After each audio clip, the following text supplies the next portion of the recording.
lógico. Yo creo que aquí somos abogados y hay que hablar jurídicamente. Desde luego que la ley debe proteger y garantizar los derechos de todos por igual, el principio de universalidad que vamos a ver enseguida.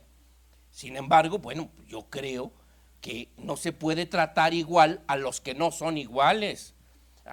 Perder de vista que hay una diferencia fundamental en la unión de un hombre y una mujer por una cuestión biológica, anatómica, fisiológica y la potencialidad de que puedan tener hijos. O sea, como abogados yo creo que nos cuesta mucho trabajo separarnos de estas ideas. O sea, toda la reglamentación que tenía el matrimonio en el derecho romano y que viene a nuestro derecho civil, pues obedece a eso, a la posibilidad de engendrar vida. Por eso incluso la institución así se llama. Y por eso es la unión de un hombre y una mujer. Entonces, yo creo que la argumentación nos queremos quedar exclusivamente como elementos de un contrato. Porque bueno, si esto podemos hacer y perder el tiempo debatiendo de esto. Yo entiendo que hay posiciones ideológicas muy respetables. Estoy convencido de que la ley debe proteger los derechos de todos por igual, con instituciones adecuadas a situaciones que son iguales que a situaciones que son diferentes. Yo nada más cierro con esto. Voltaire nos dejó muy claro: estaré no de acuerdo con lo que dices, pero defenderé con mi vida tu derecho a decirlo. Luego entonces, bueno, si hay contratos, pues no podemos entrarlos de una… Aquí mismo se nos ha dicho que debemos de cambiar el paradigma y que ya las cuestiones, el derecho romano, que ya es arcaico. Digo, aquí lo hemos escuchado, aquí, que el derecho romano ya, esas instituciones son anacrónicas, que hoy por hoy hemos dado el paso a la trascendental, a la cuestión de adversarial y oralidad, etcétera, etcétera, etcétera, etcétera. Pero en la realidad, usted lo mismo lo ha dicho, somos abogados. Sin embargo, hay contratos, y hay quienes dicen, y fue donde usted me interrumpió, por eso yo me di la posibilidad de decir, bueno, ¿por qué no decirlo que los contratos de matrimonio son contratos arcaicos, obsoletos, porque nada más generan intereses? ¿Por qué si en ciertas sociedades que la pareja tiene bienes, pues ya hay capitulaciones? Y hoy por hoy ya los contratos, las disoluciones matrimoniales se dan al orden del día porque ya no hay causa incluso. Bueno, es todo. Bueno, vamos a seguirle porque si no me voy a quedar con muchas cosas en el tintero y se las van a preguntar en el examen. Entonces, mejor vamos a seguirle.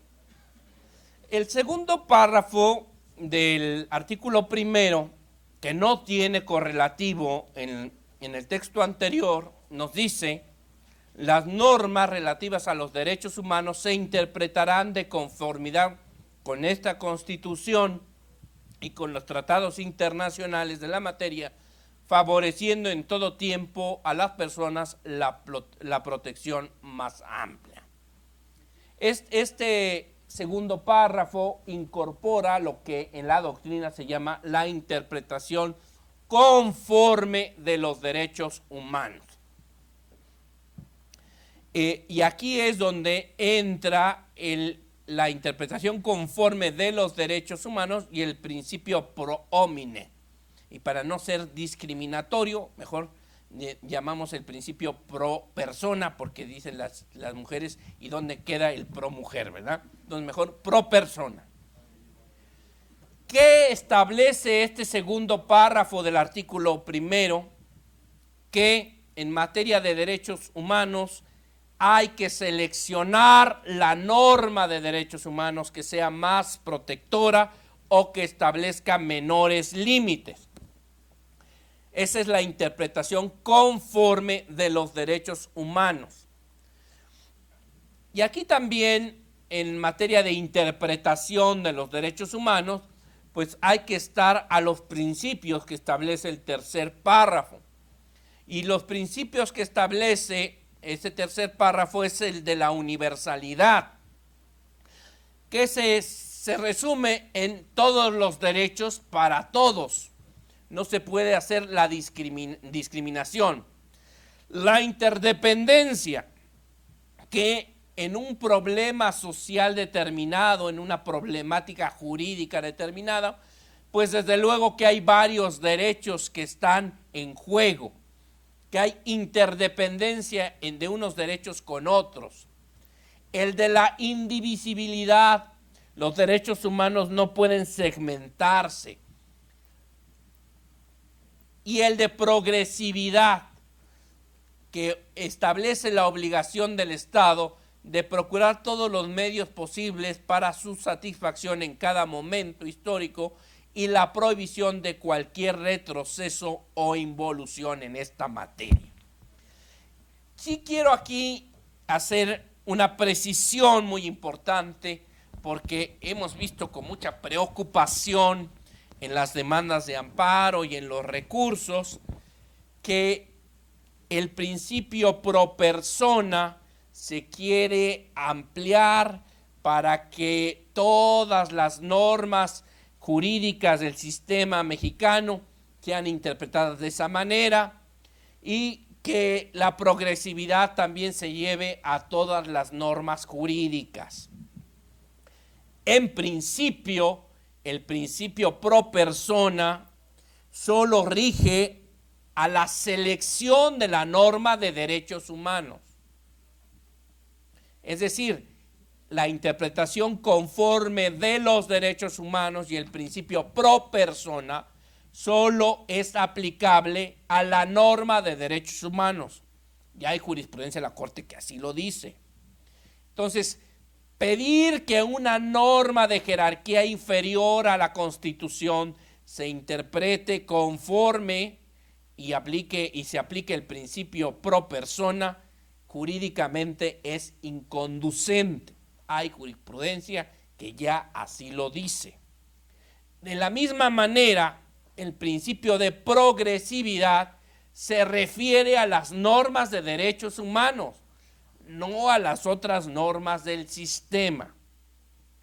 El principio de progresividad evita que las normas estatales de derechos humanos pues se vayan restringiendo. La idea es que se vayan ampliando, pero se refiere a normas de derechos humanos, no a las normas de otra jerarquía.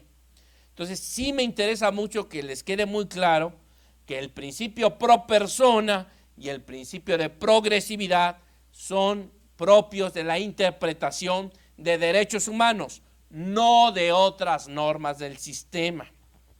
En mi examen de grado, uno de los sinodales comentó que algún juez de la Ciudad de México, cuando le pedían copias, fundamentaba la expedición de las mismas con base en el principio pro persona.